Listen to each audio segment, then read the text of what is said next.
Welcome back.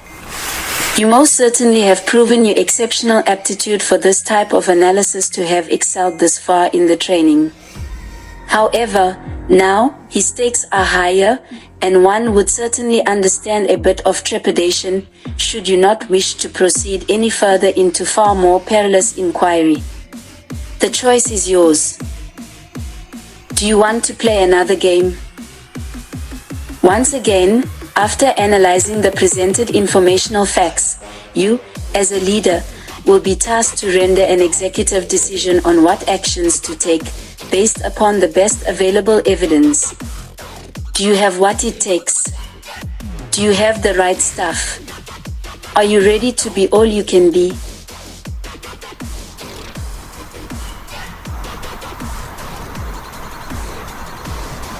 On May 7, 2021, just 2 months after the observance of the first anniversary of the WHO Pandemic Declaration, the CDC had published a scientific brief on what they had thus far been clinically determined about transmission of the novel virus that HHS Secretary Azar had described, when determining that conditions had existed to warrant an emergency use authorization to address a public health emergency under Section 564 of the Food, Drug and Cosmetics Act as a CBI, an agent or agents presenting a heightened risk, not of infecting, but rather actually attacking military forces and citizens residing abroad. The CDC had for the first time officially admitted in a not widely publicized scientific briefing that the dose of SARS-CoV-2 needed to transmit infection has not been established. While that statement may appear innocuous to a layman, science has been well acquainted with the procedures required to determine the infectious dose since at least 1870, when Robert Koch had essentially described how many licks does it take to get to the center of a Tootsie Roll Pop test when developing what scientists describe as the beginning of modern understanding of infectious disease transmission, in what is often described as Koch's postulates. Today, with the advancements in medical and scientific technology, there is no longer even a necessity to conduct a challenge study, introducing live, wild virus to a potential living host or subject in a clinical research trial, because today they can perform the same experiment with what are called E6 verocells. However, even after the efforts, beginning in April 2020, of a consortium known as One Day Sooner had recruited over 38,000 volunteers between the ages of 18 and 25 to subject themselves to human experimentation as guinea pigs in a human challenge study, hoping to reduce the time required to develop a safe and effective vaccine. The infectious dose, officially, still had remained unknown, and the first dosages of the Pfizer product had already been granted an authorization for beginning distribution in December 2020, one of the most celebrated claims of the Trump administration.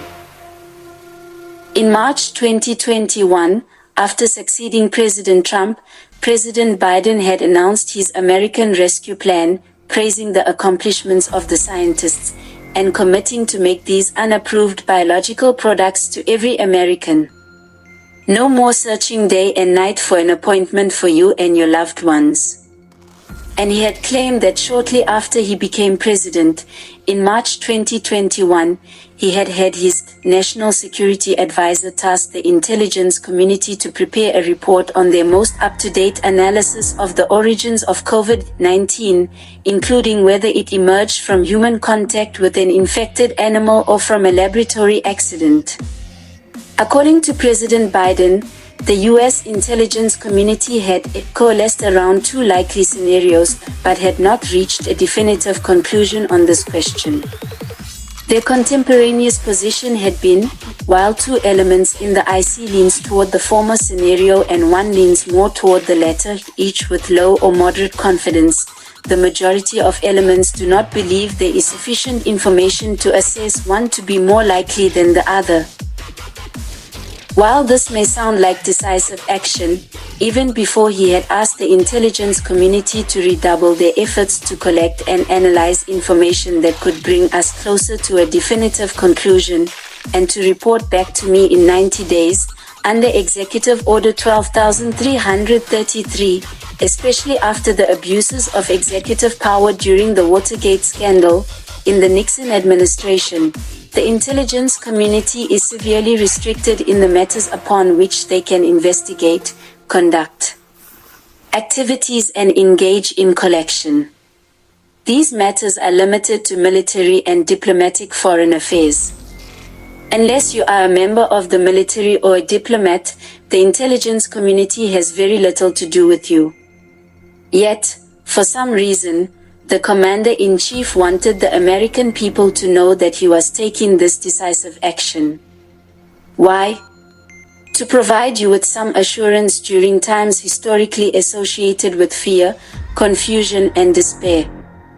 And why did he not admit that it was already known that there was no highly contagious disease, but rather a heightened risk of attack against military forces and citizens residing abroad? Many have claimed there had been some conspiracy, and, under the law, a civil conspiracy is defined as an agreement between two or more people to participate in an unlawful act or a lawful act in an unlawful manner. The doctrine of fraudulent concealment does not come into play, whatever the lengths to which a defendant has gone to conceal the wrongs, if a plaintiff is on notice of a potential claim, and a key aspect of a plaintiff's case alleging fraudulent concealment is therefore proof that the plaintiff was not previously on notice of the claim he now brings. By notice, we refer to an awareness of sufficient facts to identify a particular cause of action, be it a tort, a constitutional violation or a claim of fraud.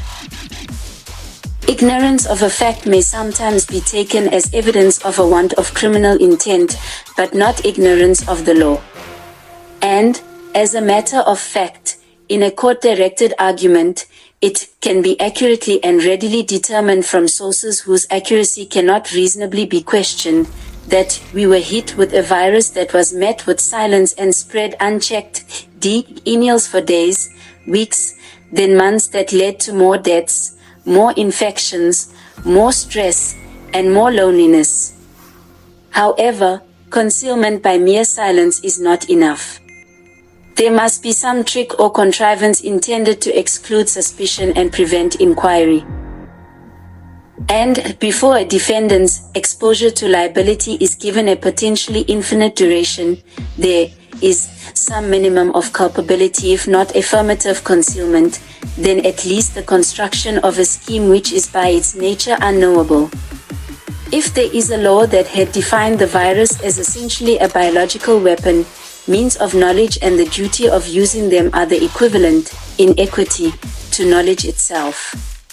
A person cannot claim ignorance when there is a duty of inquiry, and ignorance of the law is no excuse. Written messages are not communicated unless they are read, and reading requires an affirmative act. Based upon the best available evidence, before the president had tasked the intelligence community, would you have wakened the president? Truth or consequences? Did you wake the president? This concludes this simulation, and you shall be contacted with the results. Thanks for your participation. That is all. Carry on.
This message was approved by Major Mike Webb.